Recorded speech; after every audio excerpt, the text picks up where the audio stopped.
Ya, makasih banyak pemirsa yang masih setia bersama kami di acara Ngeteh Pagi, ngobrol sama Teteh di pagi hari. Dan obrolan kita selama 1 jam sebelumnya itu tentang Natariksa. Natariksa itu adalah minuman penunda rasa lapar.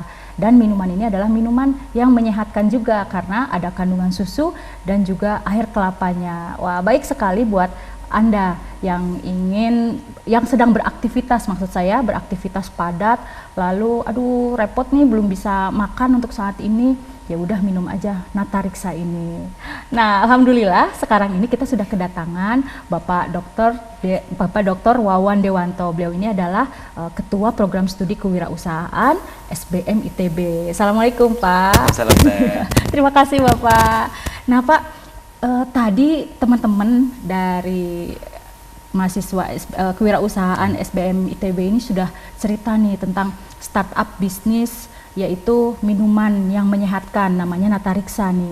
Nah, mungkin dari dosen, sebagai dosen ya Pak ya, sudah melihat nih Pak sejauh mana performance dari startup bisnis yang dibuat oleh Kang Iden ini.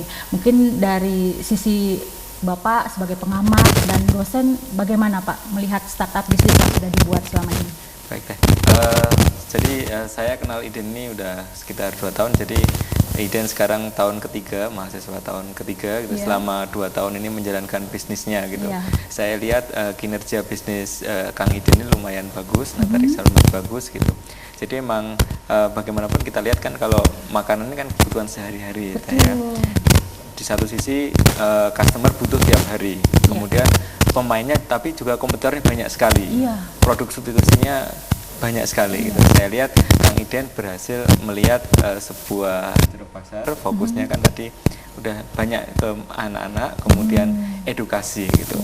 Kalau ke anak-anaknya ya pasti sekarang Kang Iden sudah memperhatikan rasa gitu, gimana anak-anak itu seneng dan kemudian dia beli lagi gitu.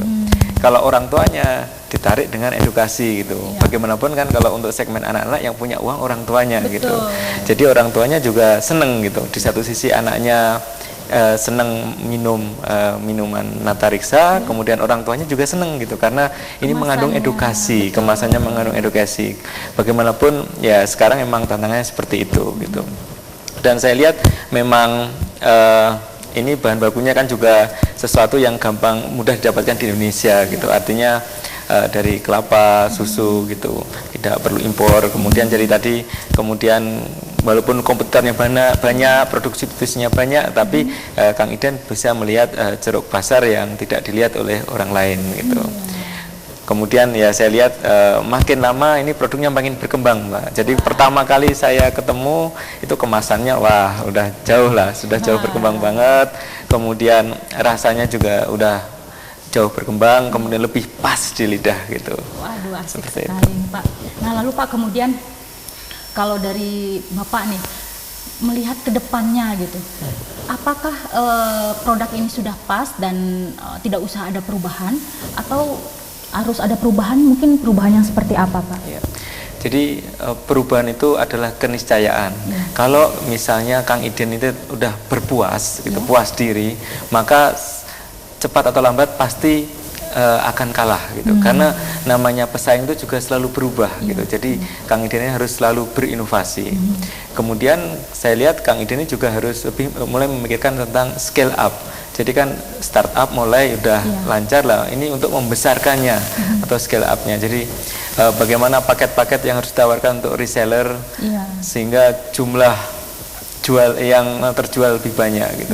Dan Kang Iden juga harus siap-siap gitu. Kalau yang terjual banyak, produksinya juga harus siap gitu. Jadi kan kalau yang pengen banyak tapi nggak bisa supply kan juga susah gitu. Jadi harus mulai memikirkan tentang scale up.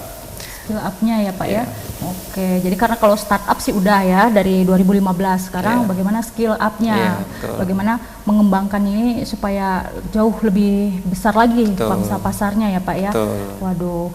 Dan dari Bapak sendiri kira-kira ada pesan-pesan khusus nggak? Kalau misalnya minuman ini harus ditambah dengan seperti apa, atau misalnya pengembangan bisnisnya bisa mengarah kemana gitu Pak? Betul sekali Teh. Jadi pertama tadi kan rasa tetap harus diinovasi terus. Kemudian nanti mungkin ukuran kemasan juga bisa divariasikan gitu. Jadi misalnya, wah kalau paket yang lebih murah lebih kecil gitu. Iya, Pak. Kemudian ada paket kalau misalnya belinya satu lusin gitu, harganya seperti apa gitu. Jadi modifikasi. Selain itu kita juga perlu memperhatikan bahwa kan anak-anak juga nggak hanya minuman ya, perlu makanannya juga, kira-kira yang snack yang cocok buat anak-anak seperti apa gitu. Snack satu lagi sekali lagi sehat. Kemudian sisi lagi juga edukatif gitu. Jadi saya lihat segmennya ini kan yang kuat anak-anak dan edukatifnya tadi gitu. Jadi sudah minumannya udah ada, makanannya ini perlu nih gitu. Wah, seru banget tuh Iden.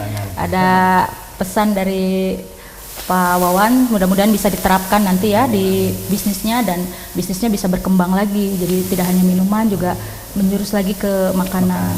Benar kata Pak Wawan, jadi memang makanan dan minuman itu memang kebutuhan sehari-hari yang wajib dimiliki oleh setiap orang gitu ya, kebutuhan setiap orang gitu. Wah, menarik banget nih. Nah, bagi pemirsa yang ada di rumah, kalau Anda masih penasaran, waduh gimana sih rasanya Natariksa? Mangga silahkan kalian bisa pemesan ataupun bisa mendapatkan di tempat-tempat yang tadi sudah disebutkan ya. Nah, di bawah di layar kaca Anda juga sudah disebutkan tuh Instagramnya, alamat Instagram, juga nomor telepon WhatsApp yang bisa Anda hubungi. Boleh disebutkan lagi nih kalau misalnya mau ke Instagram kemana? Kalau Instagram kita ada Natariksa, Instagram Natariksa, terus Facebook juga ada Natariksa. Kalau di Twitter ada Sahabat Nata, gaya panggilan kita kepada customer yaitu Sahabat Nata. Dan kalau ke WA di 0822 17678956. Nah, itu dia tadi. Nah, kemudian nih tadi sudah diberi analisa ya sama Pak Wawan Dewanto, dan kedepannya nih apa yang ingin dikerjakan oleh tim Natariksa?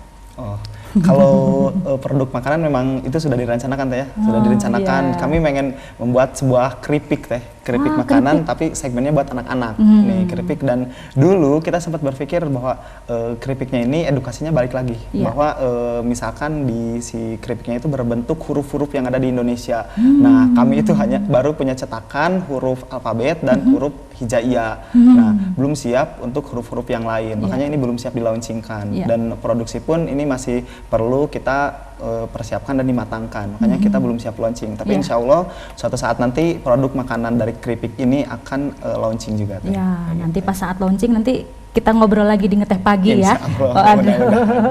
Wah, semangat sekali saya hari ini ngobrolin tentang startup bisnisnya mahasiswa yang hebat dari program studi kewirausahaan di Sekolah Bisnis dan Manajemen ITB. Terima kasih banyak untuk narasumber saya, ada Pak Wawan Dewanto, ada Kang Iden, Kang Malik. Mudah-mudahan sukses usahanya. Amin. Dan Pak Wawan nanti kalau misalnya minggu depan nih segmen usaha lagi datang lagi ya Pak ya. Nanti analisa dari sisi dosen ataupun praktisinya bisa ini ya Pak ya. Jadi mahasiswanya juga bisa tahu nanti, oh saya harus mengembangkan apa lagi gitu ya Pak ya. Terima kasih banyak Bapak. Ya pemirsa, itu dia tadi obrolan kita tentang Natariksa. Mudah-mudahan Anda tertarik, dan silahkan kalau ingin membeli sudah ada tuh nomor teleponnya dan kemana saja ingin mendapatkannya. Dan kami segenap kerabat kerja yang bertugas mengucapkan terima kasih banyak atas perhatiannya. Mohon maaf bila banyak kekurangan. Kami pamit undur diri. Assalamualaikum warahmatullahi wabarakatuh.